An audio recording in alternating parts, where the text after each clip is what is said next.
If you Google Kim Amero, aside from Facebook posts from friends and family, the odd newspaper article, you'll find her listed as an endangered runaway on Canada's Missing Persons website.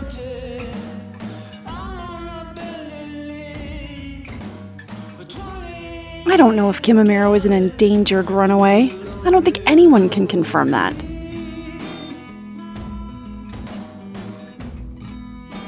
I just know that someone has to help these people. Give them some peace.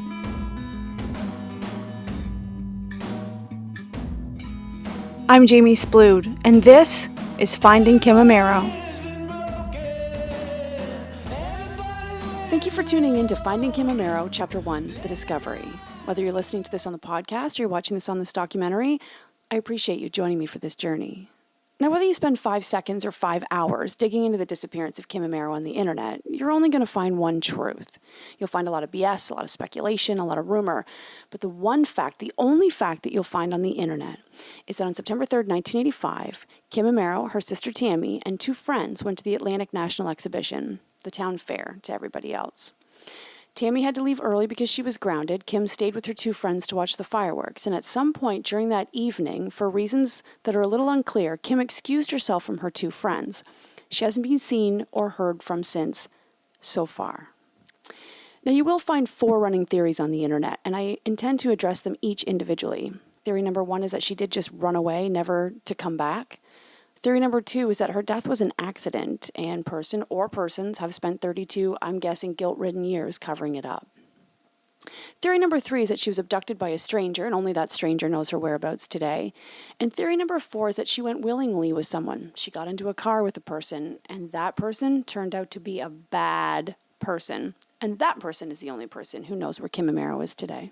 Now, the more you dig into the disappearance of Kim Amero, the more fascinating this case becomes. Everyone from psychics to serial killers has claimed to know her whereabouts, but none of them have provided any results. None. 0. The purpose of this documentary is double-sided. Side 1 is for public awareness. I mean, the more we share this, the more the word gets out, the more chance we have of someone going, hey, I heard something once, or I was at a party and somebody said something once, or I remember.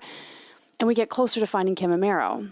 The second side of this documentary, or the purpose of this documentary, is that someone higher up than me, somebody who has access to things that I don't have access to, watches this documentary, dusts her case off an unsolved shelf somewhere, and puts them to the forefront of their minds. Maybe a fresh pair of legal eyes on this case will just look at it, and something will just click, and we'll get closer yet again to finding Kim Amero. Step 1 in this documentary and podcast has been the hardest so far for me, and that was contacting the Amero siblings. This is the only time you're ever going to hear me say that Facebook was used for good. I'm not a fan of Facebook, but I did find both Amero siblings on Facebook Messenger. How do you contact someone about a documentary about their missing sister? On paper, I'm not a detective. I'm not a journalist. I don't have eloquent writing ways. It took me 2 weeks to write something. It took me 2 weeks to put something on paper that I thought got to the point, but it was empathetic, and I really stressed over it. And then it took me an additional 2 weeks to send the messages. So I sent one to Ed Amero and one to Tammy Raines, both Kim Amero siblings. The first person to get back to me was Ed Amero, and his message, to be honest, was a little terrifying. He said to me, in no uncertain terms am I to contact any more members of his family, am I to dig into this any further, and that he will meet me and determine whether or not I'm worthy of this story and whether or not I'm not a nut or I am a nut. I was terrified. I mean, he could have told me to go F myself, and he didn't, but it was still a terrifying message from a stranger. And I every night I was like, oh gosh, I hope he's not offended. I hope he doesn't yell at me.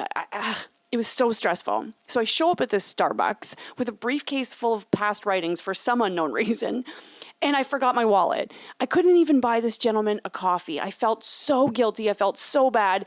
And he was so sweet. He offered to buy me a drink, but I couldn't take it because of the guilt-ridden feelings that I had. But when you first meet Ed Amero face to face, he gives off this amazing fun uncle vibe. He's rough, he's gruff, he's a smart ass, but he's sweet and kind and smiles from his eyes, and I adored him immediately. He sat and he filled me into the story this far, and the more he spoke, the more my heart broke for him, because so many people, time and time again, even people from their church, people that they know, they're all seeking their 5 minutes of fame, and they're all saying, I saw Kim here, or I spoke to Kim here, and they follow these leads, and nothing happens. It was heartbreaking to listen to him talk about his story, but Ed, if you're listening, thank you from the bottom of my heart for letting me into your family, for sharing your stories with me. It means so much, and I really hope this documentary gets us closer to finding Kim. The second person I met in the Amero family was Tammy Raines, Kim's sister. When you walk into her house, it's amazing. It's so full of love and life and kids running around and her husband, and she gives off this super cool sister vibe. I mean, I don't have a sister personally, but if I did, I'd want her to be like Tammy, where you can fight like cats and dogs and absolutely hate each other on Monday, but she's got your back on Tuesday morning. Tammy sat and told me stories about Kim, about how she was a girly girl. She loved to look good. She loved to do makeup. She often used Tammy as her makeup victim. Tammy told me a story once about how Kim cut her eyelashes, and poor Tammy's eyelashes have never been the same since. She loved animals. She loved people. She was very social. And Tammy's favorite memory of Kim was watching Kim play her guitar. This is what she had to say about it. Mom paid for guitar lessons for her, and she went to them faithfully. And she started getting it, but it just seemed as she played her guitar, it took her to another place. Like you could just see that she was just so relaxed and just so loving with it. And to this day, I still have Kim's guitar. There's a couple strings missing because her playing, rocking it out on it. But there's a couple strings missing, and I was going to get it fixed up and stuff, but I just can't seem to alter it because that is one of my things from Kim that I'll have till the day that I pass, or until the day Kim comes home. I'm not going to get into the childhoods of the Amero siblings here on this documentary and podcast. It's simply not my story to tell. But what I will tell you is that the childhoods of the Amero siblings were full of tragedy and strife. And I mean, they witnessed things that me as an adult, or I as an adult, wouldn't want to witness ever. The Amero siblings were brought up on the corner of Dorchester and Hazen in uptown St. John, New Brunswick. There's a parking lot where their house used to be now. Not the best neighborhood, not the worst. However, it is steps away from the hub of the St. John crime. It steps from the prostitution, it steps from the drug deals, from the break and enters. So, you put those two things together and it's not a conducive formula for a happy, healthy childhood at all whatsoever. You almost wouldn't blame Kim Amero for running away, given her childhood. You wouldn't blame any of the Amero siblings if they ran away. And to further support the runaway theory, this wasn't Kim's first disappearance, let's say. She had run away a few times before. Often Tammy would help her pack, sneak her food. No matter how much you hate your sister, you're not going to, see her starve out there. You're going to sneak her clothes. You're going to, rifle the cupboards for a sandwich. Of course you are. That's your sister. So, Kim running away was almost like a family affair for the Ameros, where she would enlist Tammy or her other siblings' help to do so. But three things were always constant when Kim ran away. One, she always told her siblings where she was going. One of them always knew. And two, she sent word. Very strange ways, but she still sent word. Keep in mind, this is before digital communication and cell phones and pagers and stuff like that. So Kim would have a friend call the house. Tammy would pick up. And when that friend deduced that their mother wasn't in the room, they'd either put Kim on, or they would say, Kim just wanted me to let you know she's okay. Or she would send someone to Tammy's school. So she would have someone show up at the fence, and either Kim was around the corner, or that person would just say, hey, Kim wanted me to let you know she's okay. Do you have any money, food, clothes, whatever for her? And the third constant is that she always came home. Always. But to support this runaway theory, Kim did tell Tammy, leading up to her 16th birthday, that when she turned 16, she was gone for good. That was her goal. She was going to go to her 16th birthday party and be gone. Now, she did have a plan with a friend to run away for good that Tammy knew of before her 16th birthday. However, that friend turned out to be pregnant, and that plan was foiled. Another friend has come forward and said, hey, Kim and I had a plan to move or to run away for good the night of the fireworks. I had a bag packed. We were supposed to meet at a bus stop. She never showed up. And that's where the runaway theory falls flat for me. If you're running away for good, no matter how much of an attitude you have, no matter how much of a badass you are, you want a friend to come with you. You do. So I don't understand that mindset if Kim did run away, because wouldn't you just go to the bus stop and meet your friend and then both of you go? If that's your plan, wouldn't you say goodbye to your siblings? Say, hey, listen, this is it for me. I'm out. I mean, those are your siblings. Doesn't matter how much you hate each other. Doesn't matter, what fight you guys had that day. You still love each other at the end of the day. And, they've helped you this far. Why wouldn't you say goodbye? And why spend 32 years without any contact? That's something I cannot wrap my head around. I mean, everyone has Facebook. Everyone knows of Facebook. And so if you go on Facebook for 5 seconds and you're Kim Amero, you see all these groups on Facebook dedicated to sending you love and sending you, pleadings. Please come home. I love you. I miss you.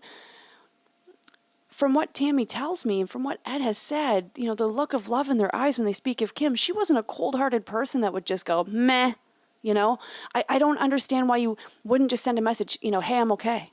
Don't contact me, but I just don't want you to worry. I see the Facebook groups. I don't want you to worry. I'm okay, but let's just leave it there.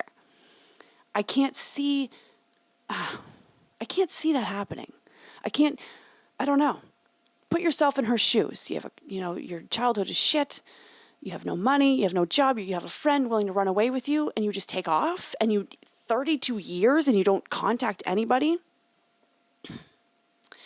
But given Kim's history of running away, I understand that night of the fireworks when Kim didn't come home, the Amero siblings wouldn't have been too worried. And by too worried, I mean, they probably just thought she took off with her friends or she stayed out all night. She was a 15-year-old girl. Of course she liked to party. Of course. She's 15. She wants to stay out all night. Or, maybe she did it was another one of her runaway episodes and she'll be home in a couple days. This is what Ed Amero had to say about their initial reaction to Kim's disappearance. First night Kim didn't come home. I don't think really anybody was too worried the first night. I mean, my mom was mad. She maybe thought Kim took off or something, but I mean, the X closed at 12. And it was her birthday in a couple of days. We didn't know whether she might have gone to her friends or whatever and just hadn't called. And then, actually, I think Mom did call the police the first night because she was mad. It's been 30-some years. I can't remember everything real clearly. Of course. But, the police, when they were contacted, just more or less said she was a runaway, give us a call in a few days if she doesn't come home kind of thing. And that was the extent of what they did. And then after Kim's birthday, and she didn't show up, I went up to Fredericton and looked around. I had friends that worked at the X, and I had asked them if they'd seen her, if they knew who she was hanging out with when they were in town, and that none of them had seen her. So the X traveled to Fredericton after St. John, correct? Yeah. Okay. Yeah. So, other than that, the police didn't do anything. By the time they did, the X was all broke up, and they had no idea how to contact anybody, or they were pretty much nothing for years. They just had her listed as a runaway, and I wasn't worried the first night, but then when her birthday came 2 days later, then it was like, holy crap, because nobody had heard from her. At first, we weren't too worried, but it got worse. And here we are now, 30-some years later. Something that Ed just mentioned that I really just wanted to touch on quickly that made me think is about memories. Everybody knows where they were on 9/11. The generation before me knows where they were when JFK died, because these are incredible, tragic events. So the memory stands out in your mind. But on September 3rd, 1985, I don't know where I was. Do you know where you were? It wasn't a day to stand out for the Amero siblings, for the Amero friends and family, and for the police, because they figured she just stayed out all night. They figured she'd just taken off again. She was having, one of her episodes, or she was mad, or whatever.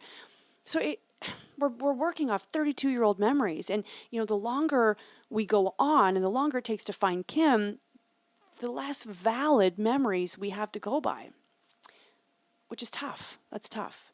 The second thing I wanted to mention is, the police telling Ed, call us in a couple days if she doesn't show up.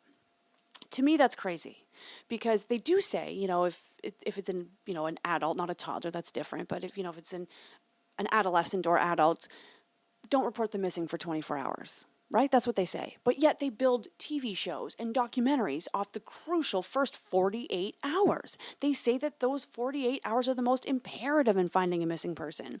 So out of one side of their mouth, they're saying, don't report them missing. And then on the other side of their mouth, they're saying, this is the crucial time. You have to report them missing. So I wonder to myself, how many cases have been blundered because of this attitude? And secondly, I wonder, would Kim's case have turned out incredibly different had they focused right away on the disappearance of Kim Amero? I don't know. It's completely unanswerable. I have no idea, but it's just something I wanted to bring to the forefront.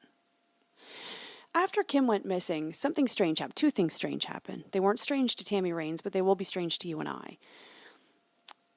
Kim doesn't come home. The very next day, Tammy gets a strange phone call.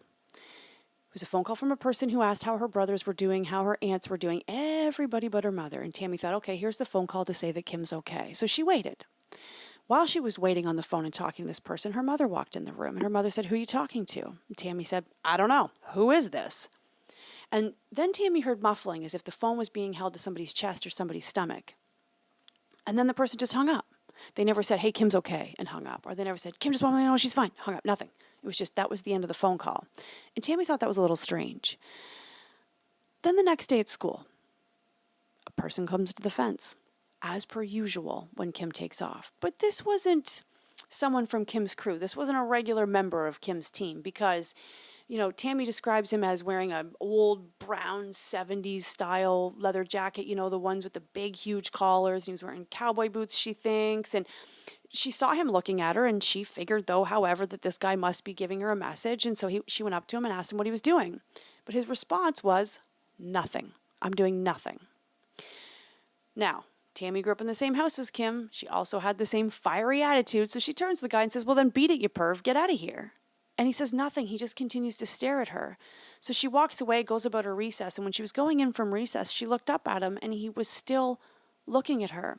So it was almost as if those two items were like phony Kim's okay messages. They're very bizarre. They could be completely coincidental. But who made that phone call? And who hung up in her ear? And who was that guy at the fence? Another unanswerable question.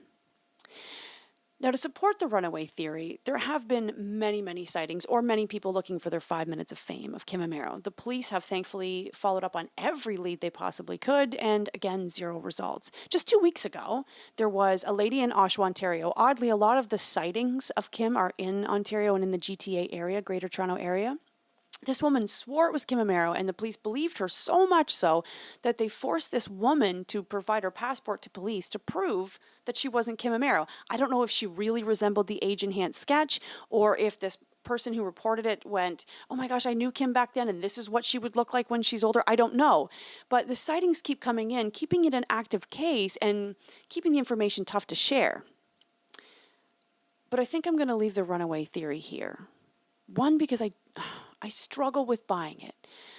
I really do. Even though there's sighting after sighting after sighting, they provide zero results. And I don't believe that Kim would just go 32 years with no contact. I don't believe that any young girl looking to run away wouldn't meet up with her friend that's looking to run away with her. And I don't believe that she wouldn't say goodbye. So unless we get new evidence and we go down that journey together, or unless there's more sightings that seem more valid and we go down that journey together, I'm going to leave that here. I'm going to leave the runaway theory here. We have so much more to cover in this case. There's so many more fascinating twists and turns. Like I said earlier, everyone from psychics to serial killers claim to know where she is. Next week's episode, we're going to talk about Canada's most notorious serial killer, yet unfamous serial killer, and what he has to do with the disappearance of Kim Amero. I'm hoping to release an episode every Thursday morning at 7 a.m., and I truly appreciate you joining me on this journey. If you have any information about the disappearance of Kim Amero, please call the St. John Police Department right away. Let's bring her home if you've got that info. If you have a story to contribute, or you have an idea, or if you have an avenue you don't think I know about, please email me personally at jaymee@live.ca, Jaymee@live.ca. I will leave you here, and I will see you next week at Thursday morning at 7 a.m. Thank you so much for listening or watching, whichever you're doing, to Finding Kim Amero, Chapter 1, The Discovery.